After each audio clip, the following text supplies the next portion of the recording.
Good morning. Good morning. Good afternoon. Good evening. Good evening. Good evening. Flynn! Ano bang pinagkagagawa nitong aso na to? Kumusta kayo? Magkasakit ako nung 3 weeks ago. Nagkaroon ako ng stress dahil sa work tapos sa mga extra ko sa Pilipinas na pinagagagawa.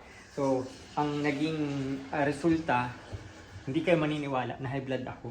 High blood, inabot ng 150, tapos umabot na, gradually bumaba siya after 4 days. And yun, nakasiklib ako sa trabaho, hindi ako nag-work ngayon. 1 week na ako nakasiklib. And yun, dahil nga sa nagpa-blood test ako, tapos ginawa yung mga test, wala namang nakitang mali sa result. So, sabi ng doktor is baka stress related daw. So, yun. Huwag tayo magpapa-stress kasi ang stress nakakamatay. Diba, Flynn? Literal na nakakamatay siya. So, nandito kami ngayon sa kitchen ni Carol. Nagluluto siya. What are you cooking, baby? Huh? What are you cooking? Chicken with rice. Chicken with rice. Chicken curry. Or no? Oh yeah. Na-miss nyo ba yung mga ganitong vlog namin? Hindi na ako nakakapag-vlog ng madami kasi imagine naman, tingnan mo yung my full-time work, tapos meron ako, eto na naman tayo, maglilitan niya, magreklamo na naman ako. Yung my full-time work, tapos yung negosyo ko sa Pilipinas, tapos may aso, tapos parati kami pumupunta ng gym, so wala na talaga akong time para mag-edit. Yung pag-i-edit ko, ipapahinga ko na lang. So ngayon na naka-sick leave ako, may time ako mag-vlog 1 week. So, yeah, siguro makakapag-upload ako ng isang vlog ngayon. Na-miss nyo na ba si Flynn? Wala, hindi na lumaki si Flynn, ganyan na lang ang size niya. So, si Flynn. Ayan, si Flynn, makulit pa rin. Magto 2 years na yan. Ngayong, when is your birthday, Flynn? May 1, yeah? Labor Day. First May. Labor Day. So magto 2 years na yan. Makulit pa rin.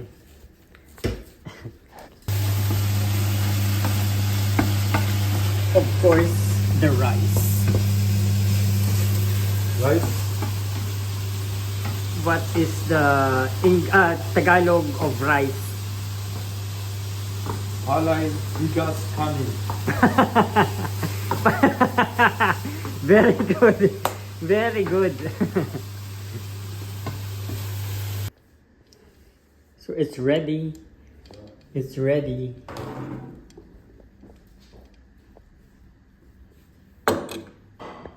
Flynn, we gonna eat.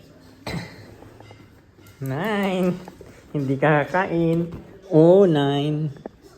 Flynn, dun ka lang muna sa baba. Kakain lang ako saglit. So yun na nga ang nangyari sa akin. Nagkasakit ako. Ang naramdaman kong una is yung mga first day nung after ko ma-stress. Hindi ko pa na find out na may high blood ako. Nararamdaman ko hilo, tapos sumasakit yung ganito. Ito yung forehead mo. Parang yung lahat ng dugo pumapasok doon. Tapos sumasakit din yung, di ba sinasabi nila kapag high blood is, kunyari kakain ka ng matataba, putok-batok.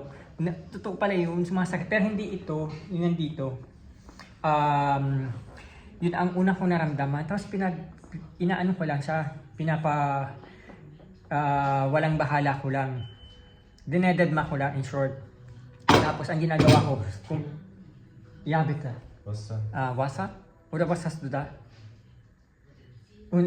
Yun, pinapagwalang bahala ko lang. Kala ko gutom lang ako or kulang lang sa tubig. So ang ginagawa ko, every time na sumasakit yung ulo ko, kumakain ako ng madaming sugar, uminom ako ng coke na hindi ko naman usually ginagawa. Tapos hanggang sa Ja, bitte. Hast du? Ja. And okay, danke. And then tapos tumagal ng tumagal, lumalala ng lumalala. Tapos eventually after 2 weeks, hindi ko na nakayanan. Parang natutumba na ako. And then after noon, nasa work ako, pinauwi nila ako sa bahay. Sabi ko, hindi ko na kaya kasi parang matutumba ako. Tapos, pagdating ko sa bahay, immediately after, pumunta ako ng doktor. Pag blood pressure sa akin, umabot ng 150. Actually, umabot pa nga siya ng 160. Thank you. And yun. Tapos, pinauwi ako ng bahay. Tapos sabi ng doktor sa akin, kinunan ako ng blood test. Ng blood, ginawa yung mga test. And wala naman siyang nakita kahit anong suspicious sa internal organs or something na mali. And wala tayong mali. Yun. Nagpahinga lang ako, nag-rest, and kumain ng maayos, and try to meditate hanggang sa gradually bumababa na yung blood pressure ko. Umabot na ng 110 kanina umabot ng 110/80. So normal na siya ulit. Tapos imagine, sa payat kong to, high blood pa ako. Yun nga, dahil nga sa stress. Kaya since then, iniiwasan ko ng magparaisip ng madami. Ang problema kasi is yung isip ko is parating nasa Pilipinas. Kahit yung katawan ko is nandito, yung physical body ko is nandito, pero yung isip ko is nasa Pilipinas, dun sa The Pod. By the way, kung hindi nyo pa alam kung ano yung negosyo ko, kasi may nagtatanong doon sa last upload ko kung ano daw ba yung negosyo ko. We cater for events like weddings, mga corporate events, na sa aming coffee. So, yun. Ililink ko sa description box yung aming Facebook page. And next week, mag-start na kami mag-roast. May binili na ako ng roaster. Anyway, yun nga, back to the topic. Ngayon, okay na ako after a week. Hindi na ako nahihilo. Yung mga first day ng after ko mag-sick leave, hindi ako nakakatayo.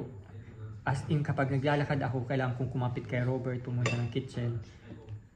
Nakahawak talaga ako. Alam mo yung parang matanda na kailangan mo ng tungkod, ganun ako. Tapos, na-realize ko na hindi pala lahat is about work.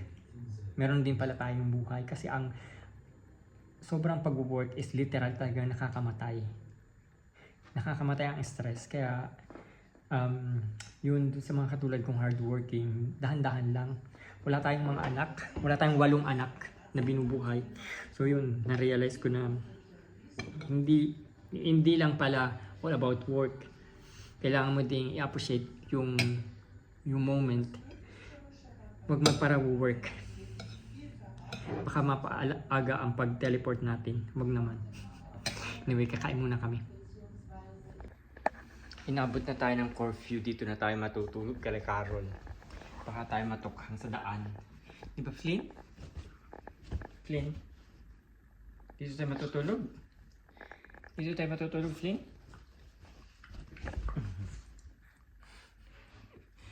So, ano naman ngayon? Sabado ngayon. Walang pasok si Carol. And ako is naka-sick leave pa rin. So, dito kami matutulog.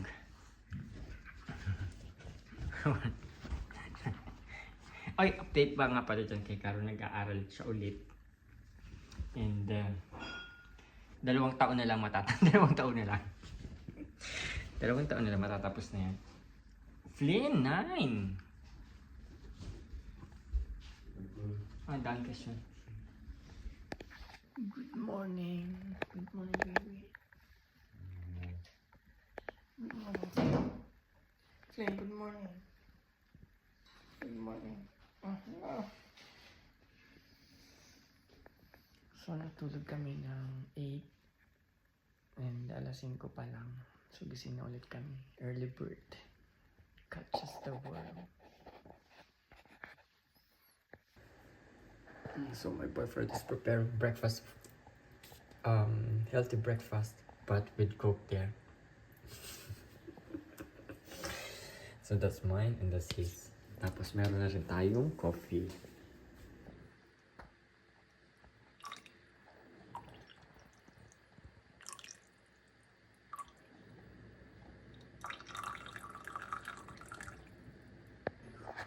So, this is our breakfast.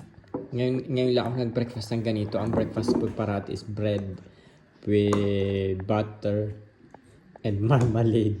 Saka coffee. Siya kasi, he's on a diet because he's doing his fitness. Finish of date, ja. Doch. Guten Appetit, baby. Sige.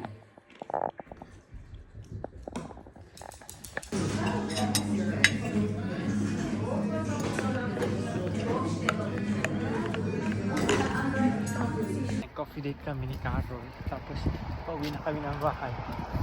And, yun lang ang weekend. Sunday today. Sunny. So, thank you very much for watching. Ang lamig na naman ang aking lips. I will see you again on my next vlog. Bye!